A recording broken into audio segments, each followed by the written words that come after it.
Здравейте!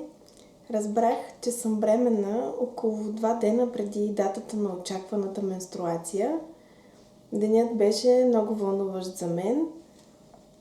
Използвах момента, в който съм сама вкъщи и реших да си направя тест за бременност. Отчудването ми беше наистина голямо, когато видях двете чертички. Бях изключително щастлива, доволна и малко притеснена относно това, което ме очаква.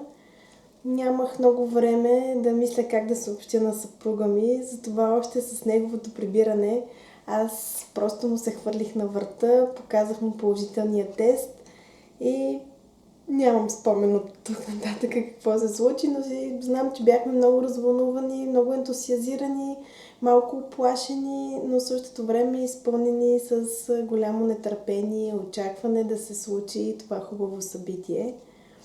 Още същия ден се обадих на моя гинеколог и си записах час, който беше след 1 седмица. На този преглед, когато отидох, първо ми направиха изследвания на кръвта за нивото на ЧХГ в нея. След което на видеозона успяхме да видим така дълго очакваната точица или плодния сак, който беше добре разположен и закрепен в матката. Сега ще ви покажа първата снимка от видеозона. Това е нашето малко бъдещо бебче. Това, което ми каза доктора, беше, че всичко е наред за сега. Също ми препоръча да започна приема на витамини, които да подсилят организма ми през идващите зимни месеци.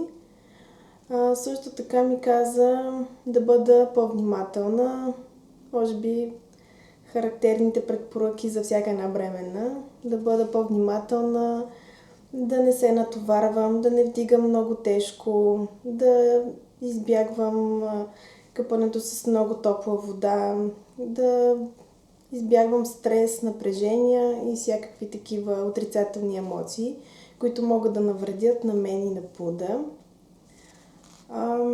За този месец нямах никакви оплаквания до този момент. Нито гадене, нито повръщане, не съм си променяла миризми не са ме дразнили. Единственото нещо, което забелязах, беше, че гърдите ми се бяха оголемили и ми бяха станали малко по-чувствителни и по-болезнени.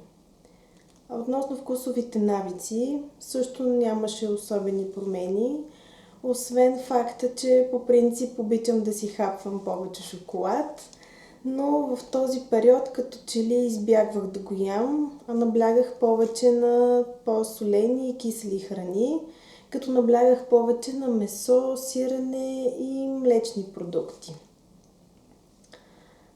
Също през първия месец, мисля, че беше още на следващия ден, се похвалихме на нашите роднини, че отново ще стават баби, дядовци, лели, вуйчо и така нататък. Те бяха изключително щастливи, много се зарадваха на новината и така очакването започна за всички. На приятелите решихме да кажем малко по-нататък, тъй като решихме да се уверим, че всичко с бременността ми ще се развива добре и това го отложихме за 2-3 месец. На детенцето ни също решихме да му кажем по-нататък във времето, защото знаехме, че той ще е много нетърпелив да разбере кога, как ще се роди бебчето. Затова, за да избегнем това нетърпение и може би отекчение в него от дългото чакане, решихме да го отложим за следващия месец поне. И това е като цяло. За мен този месец беше наистина, може би, най-щастливия и най-емоционалния, защото разбрах така дълго очакваната новина, че в мен се е зародил нов живот, което е най-хубавото нещо, което може да се случи на една жена.